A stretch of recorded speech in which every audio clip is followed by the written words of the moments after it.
Man, oh man, what a feeling it is to actually be excited to make some YouTube content. Because over the past few weeks, I've been mulling over some stuff. I've had so many things I've wanted to say, so many exciting things I wanted to talk about, but I ultimately couldn't because it all comes down to finishing certain things. It's not like I could just pop out a couple of movies and say that's done. No, because we're talking about here, ladies and gentlemen, we're talking about TV.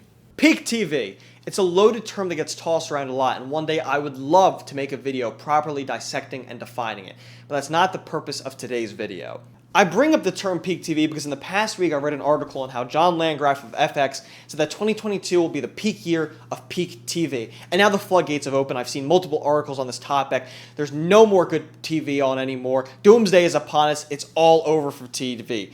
And while I think there is some hysteria, there is an understandable part to this. How can TV get any better than it is right now? Are we at the apex? There are so many multiple great TV shows on per week, sometimes 3 or 4 at a time. Not just returning favorites that we know about their established quality, but entirely new series that go and contest right there with the big dogs. How could it get any better than this? And well, with so many great returning series coming in 2023 and onward, I'm not sure if we've hit the peak of peak TV. But if we have, well, it's going out on a hell of a year.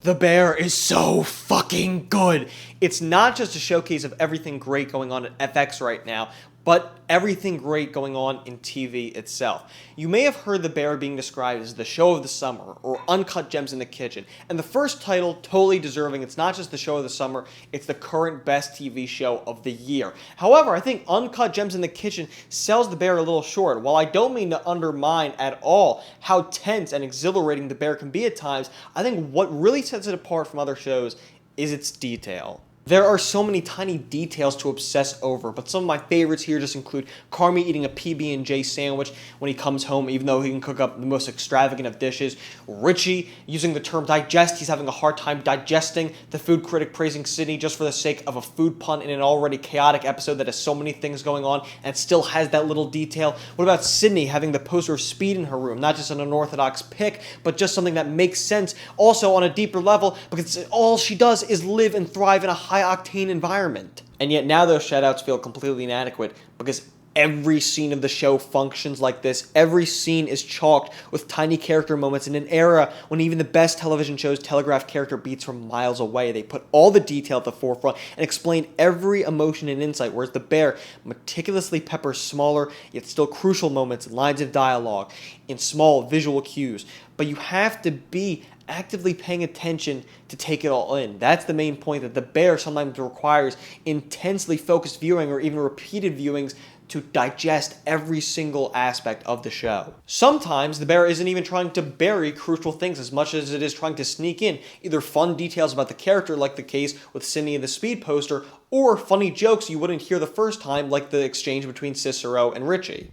The key takeaway is that no matter the case, whether it's a small joke or a key character moment, The Bear enjoys a level of depth to it simply not present in other shows on at this current moment. The Bear does not enjoy being blatant. It could so easily overdo some of these moments. Carmy saying he's keeping his side of the street clean, talking to Marcus about all the anxiety in the kitchen and not burning it down. One extra line of dialogue, one extra expression, one extra close-up, and The Bear teeters on being way too obvious for its own good, being way too telegraphed and played out, and yet it always feels one step below other TV shows, always feels as though it is earning its provocative moments, that they are getting the intended reaction because it always plays something a little less dramatic than all of its contemporaries. No matter what we're talking about when it comes to The Bear, it's not a show that enjoys following the mold, it enjoys breaking it. In an era of media where main characters are commonly awful people or helplessly stupid, this show's lead is an actual competent human being. He is both grossly fucked up, yes, gets many come-to-Jesus moments with other characters that explain his shortcomings, but he also is allowed to explain his side of the story. He offers wisdom and is in the right many times. He is not this person that gets bitched for his worldview the entire movie. Carmy has an intelligence and a humanity to him absent in so many other leads. And the show, another point here, is that it does not drown itself in cynicism. The majority of episodes end in agreement. They function like adult fables that offer genuine advice. characters resolve conflicts and gain respect for each other instead of being continually the worst people ever. It's even better, more daring than some of its critics give it credit for, because now every show is trying to be Succession, Game of Thrones, and Sopranos. They're all trying to have corrupt people vying for power, and every episode gives you no reason to have faith in humanity, and that is the opposite of what The Bear stands for. Even the best shows like to stick to one or two major themes they reiterate and reiterate over and over again. The Bear has major points it wants to make, but it has 17 other sub-bullet points it wants to cover as well. At its core, The Bear is a discussion about the kitchen, about the culture of the most respectable restaurants, about the kind of discipline that is required to achieve such quality, but also about weighing that against the environment that becomes a detriment to the health of the workers. The Bear does not exclusively linger on this point. It shines even brighter, in my opinion, examining a conflict between old and new. Without ruthlessly skewering tradition like other shows do, The Bear looks at the benefits of change and the serious harm in sticking to a past that has no love for us despite our love for it. It is about the safety of routine versus the possibility of something better. It is about processing trauma and handling our own addictions and obsessions, and about earning the respect of others, and also just flat out running a restaurant. None of these sub-ideas are isolated from the show's main one. They all neatly spin closely to all characters and situations, coming up again and again in varied, non-redundant ways. There is one bad scene in The Bear. It's in episode 6 where Sydney resolves a dispute using sandwiches when Richie wants to use a gun. For a show that operates at such a high level, to use this to convey that love is better than war is just below it. But that also just reminds me of something great in the show, which is that the show handles Chicago in a really great way. And besides that scene trivializing violence in the city, The Bear embraces its native location without being a naive love letter. Again, pointing to the danger and crime within the city without that element overtaking its thesis. If you couldn't tell already, I think this is an exquisitely made product of television that is fun, gripping, rewatchable, and optimistic all at the same time in a way I would have never even guessed was possible on a television show. I have two persistent problems with this show. One, Sydney's actor too often feels as though she does not belong in this environment in an ensemble so good that I couldn't even talk about in detail.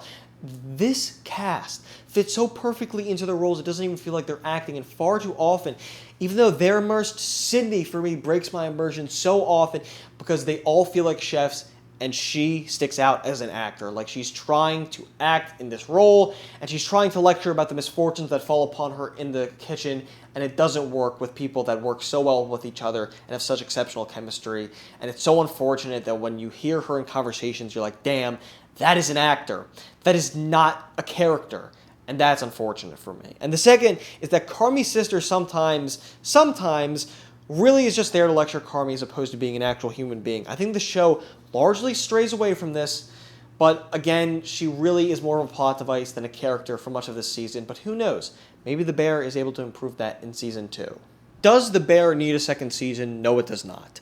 However, not only did this show leave some narrative stones unturned, even from earlier episodes, but it also has so many individual things working for it, some that I didn't even touch on, like the editing and how exhilarating it is, that to not capitalize on it when there's so much momentum, excitement about this show, passion, I think that would even be something even worse than trying not to attempt a season 2 at all and try and keep it with dignity, because of the fact that I think that there's so much dignity left to be attained in a show like this, in a cast like this, in a crew like this. I'm giving The Bear a strong 9 out of 10.